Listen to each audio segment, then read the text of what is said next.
Good morning, students. Now, our next topic is micronutrients. अभी हमने previous class में macronutrients के बारे में पढ़ा था कि that nutrients they are divided into two macro and micro. तो yesterday we have completed macronutrients. Now today we'll start micronutrients. ठीक है. माइक्रोन्यूट्रिएंट्स क्या होते हैं? माइक्रोन्यूट्रिएंट्स वो होते हैं जो हमारी बॉडी को बहुत कम अमाउंट में जिनकी ज़रूरत होती है ना. और मैक्रो में हमने क्या देखा था? मैक्रोन्यूट्रिएंट्स वो होते हैं जिनकी ज़रूरत हमारी बॉडी को ज़्यादा अमाउंट में होती है. ठीक है. तो it is they are required in very small amount. ठीक है. And they are extremely significant for normal functioning of the body. और इसमें जो ये जो मिनरल्स अपने जो माइक्रोन्यूट्रिएंट्स होते हैं, again they are divided into two categories. They are minerals and not categories we can say. जो हमारे माइक्रोन्यूट्रिएंट्स होते हैं वो होते हैं मिनरल्स और वाइटामिन्स. ओके. और मिनरल्स जो होते हैं वो भी दो में डिवाइड होते हैं. They are macro minerals and micro minerals. Okay. ठीक है. तो अब हम देखते हैं सबसे पहले मिनरल्स के बारे में. आपने क्या देखा कि जो माइक्रोन्यूट्रिएंट्स होते हैं, माइक्रोन्यूट्रिएंट्स वो होते हैं जिनकी हमारी बॉडी को कम अमाउंट में ज़रूरत होती है. और वो कौन कौन से होते हैं? मिनरल्स और वाइटामिन्स. तो अब हम जो है मिनरल्स के बारे में पढ़ेंगे. Okay. Sorry. Minerals are inorganic substances that are required by our body in order to develop and grow properly.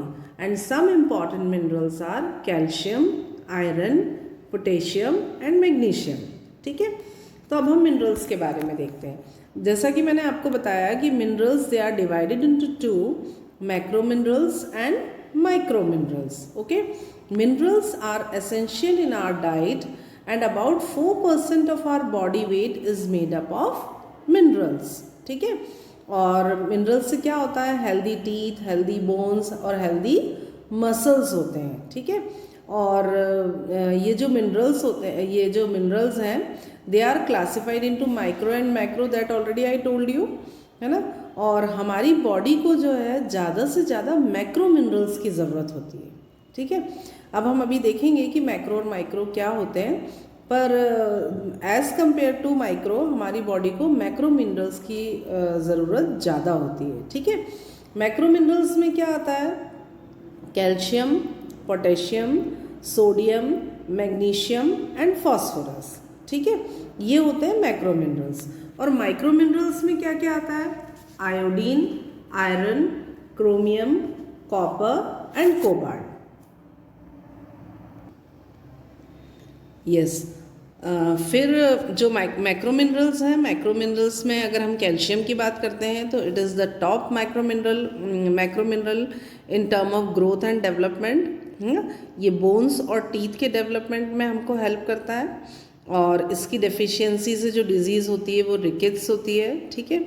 और ये आपको cheese, milk, orange juice, green leafy vegetables, cereals, इसमें आपको कैल्शियम मिलता है. ठीक है. नेक्स्ट है पोटेशियम. और this is also very important for our diet and it helps in keeping the nervous system and muscular system fit and active. ठीक है. और it helps in the maintaining the amount of water in blood and tissues. और ये हमको कहाँ से, इसका जो सोर्स है वो क्या है? Banana, tomatoes, green leafy vegetables, peanut, citrus fruits, beans, etc. ठीक है. The next one is sodium. It helps in muscular activities and it helps in the transmission of nerve impulses. ठीक है. और इसका क्या सोर्स है? Salt, pickle and butter. Magnesium, it repairs and maintain body cells. जो हमारी body के जो सेल्स होते हैं उनकी रिपेयरिंग में और उनको मेंटेन करने में मैग्नीशियम हेल्पफुल होता है. And what is the source of magnesium? Like rice, beans, whole grains, etc. Okay. The another one is phosphorus. Sorry. It also helps in the formation of bones and teeth. And the source of phosphorus is like milk, है ना, unpolished rice, etc. Okay. Now the next is micro minerals. Micro minerals में अब हम बात करेंगे तो iodine है. Iodine जो है it helps in the production of hormones in the thyroid gland and lack of iodine causes goitre, है ना, और मेंटल रिटार्डेशन भी. अगर हम कम आयोडीन लेते हैं तो उससे मेंटल रिटार्डेशन भी हो जाता है. Okay. The next one is iron. It is also very essential for haemoglobin as you all no.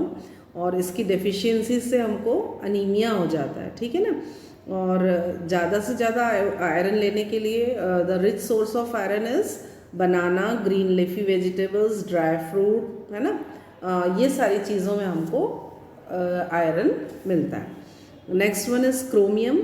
जो क्रोमियम होता है इसकी डेफिशिएंसी से आपको क्या हो जाता है, डायबिटीज़ हो जाता है ना. अगर इसकी क्रोमियम की डिफिशियंसी से डायबिटीज़ की प्रॉब्लम हो जाती है. It stimulates insulin activity. और ये हमको कहाँ से मिल सकता है, सोयाबीन, कैरेट, टमाटो, ग्राउंडनट, बाजरा, barley, etcetera. Another one is copper. It is also helpful in the formation of haemoglobin. और ये भी हमको पल्सेस, ग्रीन लीफी वेजिटेबल्स, इनसे इनका ये सोर्स है, ठीक है. Another one is cobalt and it is also protects us from anemia and this is also found in green leafy vegetables. Okay.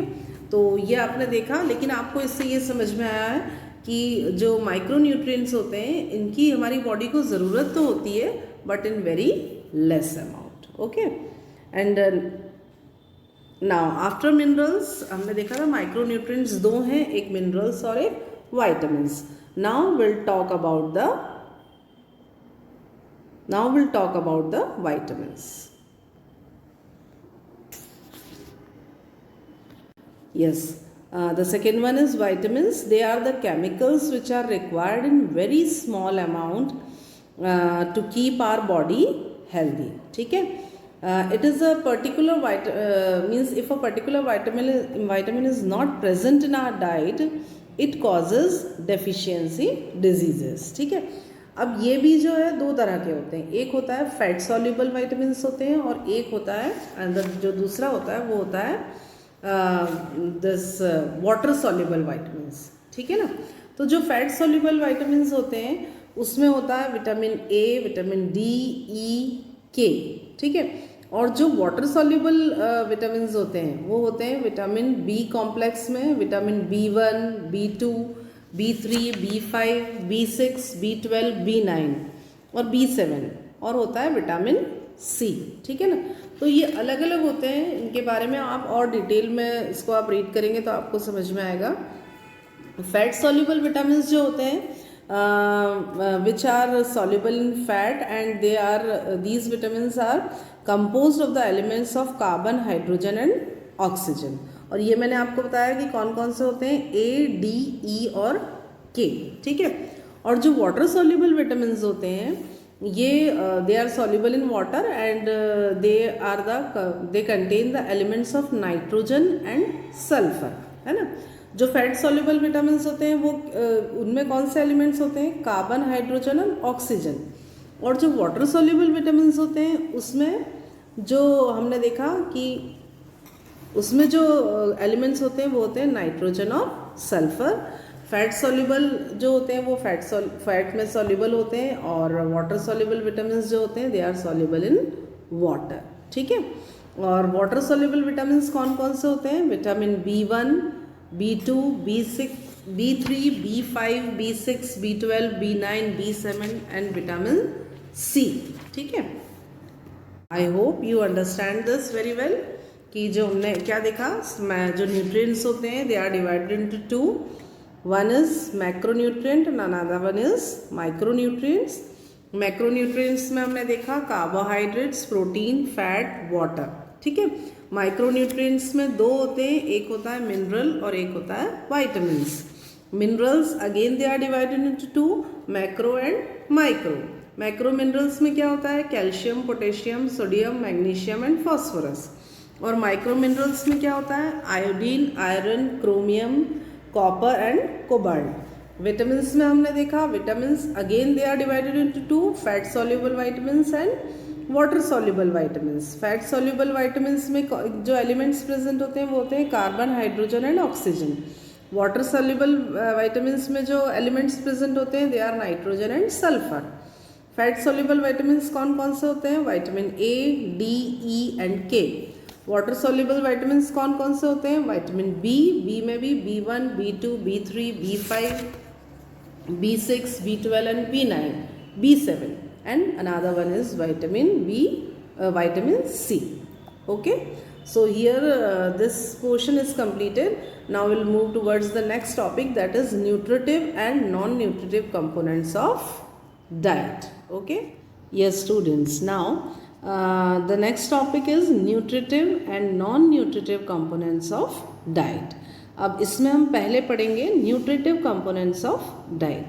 Nutritive components of diet are those components which provide energy और calories, है ना। ये वो components होते हैं जो already हम अभी इस चैप्टर में ही पढ़ चुके हैं, लेकिन इनको उन्हीं कंपोनेंट्स को इन्होंने दो में डिवाइड किया हुआ है। One is nutritive and another one is non nutritive. Nutritive components कौन से होते हैं? जिनको लेने से हमारी बॉडी को एनर्जी और कैलोरी मिलती है, ठीक है। अब उसमें फर्स्ट उन्होंने दिया है protein. What is the first one? First one is protein. It is protein word is derived from the Greek word Proteas and it means the best substance from food stuff, है ना। तो ये तो हम सभी को मालूम है बेटा कि that protein is the very essential and important part of our food, ठीक है। Protoplasm is made formed by protein and the maximum amount of protein is found in the tissues of our body. हमारी body के जो tissues होते हैं उसमें सबसे ज़्यादा प्रोटीन प्रेजेंट होता है, ठीक है। तो दूसरा ये है कि it is also found in blood, secretion of endocrine gland, bones, teeth and in delicate tissues। और इसके जो एलिमेंट्स होते हैं, protein is the only constituent in which chemical elements of nitrogen, phosphorus and sulphur are found, ठीक है। Sorry, it promotes cell growth and repairing of cell, ठीक है। And then it plays an important role in the mental development, and secondly it is also, proteins are also known as building blocks of life, ठीक है। जो protein के sources होते हैं, there are two sources, one is animal protein and the another one is vegetable protein। Animal protein, the protein which we take from animal products, and the protein which we take from vegetable products are called as vegetable protein। Okay, now the next one is carbohydrates। It is also very essential nutritive component of food, and the chemical composition is carbon, hydrogen and oxygen। It acts like a fuel in our body and it provides energy, and this is the it forms fat also in our body, है ना। ये जो carbohydrate होते हैं they are helpful in the formation of fat in our body, और जो लोग बहुत हार्ड वर्क करते हैं उनको कार्बोहाइड्रेट की ज़रूरत ज़्यादा होती है। लेकिन अगर हम एक्सेस कार्बोहाइड्रेट्स लेते हैं, मीन्स अगर कार्बोहाइड्रेट की जो एक सफिशिएंट अमाउंट है उसको ना लेते हुए अगर हम ज़्यादा कार्बोहाइड्रेट लेते हैं हमारी बॉडी में, तो क्या होता है, वो फैट में कन्वर्ट हो जाता है। और आपको मालूम है कि फैट जो है वो हमारी बॉडी के लिए क्या होता है ना, बेनिफिशियल नहीं है। उससे हमारी बॉडी में काफ़ी लॉस हो जाते हैं अगर वो ज़्यादा अमाउंट में हो जाता है, ठीक है। और लैक ऑफ कार्बोहाइड्रेट्स से क्या होता है, हमारी बॉडी का वेट रिड्यूस हो जाता है, हमारी स्किन लूज़ हो जाती है, रिंकल्स आना शुरू हो जाते हैं, हम ऐसे थिन नज़र आने लगते हैं, ठीक है। और दूसरी तरफ अगर हम ज़्यादा कार्बोहाइड्रेट्स लेते हैं तो हमारी बॉडी का वेट बढ़ जाता है और उसकी वजह से हमारा हाई बॉडी टेम्परेचर हो जाता है, हम ऐसा लेज़ी फील करते हैं। आपने देखा होगा ना, कभी अपन ज़्यादा फैटी चीज़ें खा लो तो अपन को कैसा ऐसा आपको ऐसा लगता है कि बहुत लेज़ी आप फील करते हो। क्यों? क्योंकि बॉडी में अगर फैट का अमाउंट बढ़ जाता है तो आपकी बॉडी बहुत लेथार्जिक हो जाती है। ओके, नेक्स्ट इज यस, और कार्बोहाइड्रेट्स के सोर्स क्या होते हैं? जैसे ग्रेप्स हैं, पोटैटो है, बनाना है, ये हम ऑलरेडी पहले भी पढ़ चुके हैं.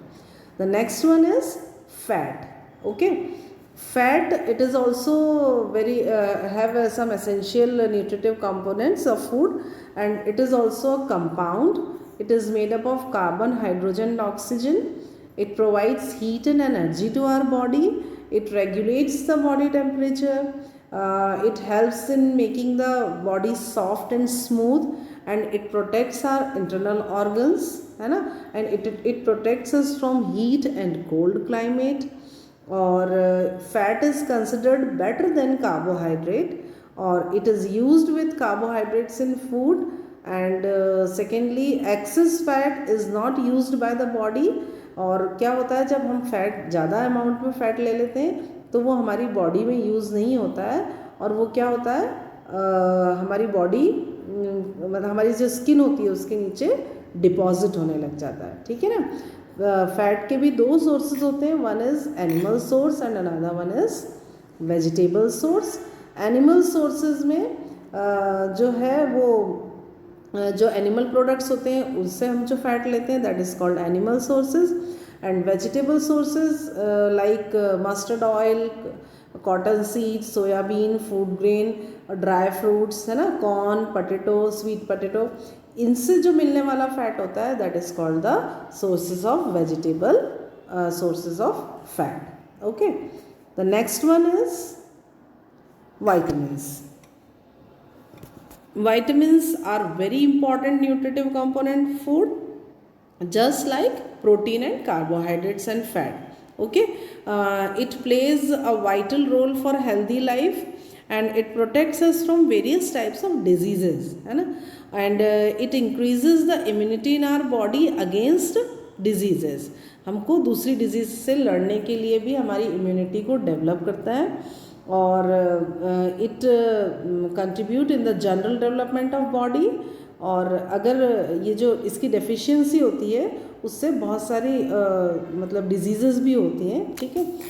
जो विटामिन्स होते हैं they are divided into two. Already we have discussed in previous topic that fat soluble vitamins होते हैं और वाटर सॉल्युबल विटामिन्स होते हैं ना. फैट सॉल्युबल कौन कौन से होते हैं? Vitamin A, D, E and K, and water soluble B and C. ठीक है. And you read this vitamins in detail in your book, and if you have any query then you can ask. Okay, then the next one after vitamins, next one is minerals. They are also very important for our food, and as it helps in the development of our body, and for the functioning of proper functioning of muscles, formation of teeth, clotting of blood, है ना. और ये सारी चीज़ों के लिए minerals का हमारी बॉडी में अपना एक इम्पॉर्टेंस होता है. और जो मिनरल्स जो हमारी बॉडी में हम जो मिनरल्स हम लेते हैं वो कौन कौन से हैं? They are calcium, phosphorus, iron, iodine, sodium, potassium and sulphur. और इनके बारे में डिटेल में हम ऑलरेडी पढ़ चुके हैं, और आप अच्छे से ये सारे टॉपिक्स रीड करो, और फिर अगर आपको कुछ प्रॉब्लम होती है तो then you can ask. Okay, and in our next class will talk about the non nutritive components of diet. Today we have discussed nutritive components of diet. Okay, thank you.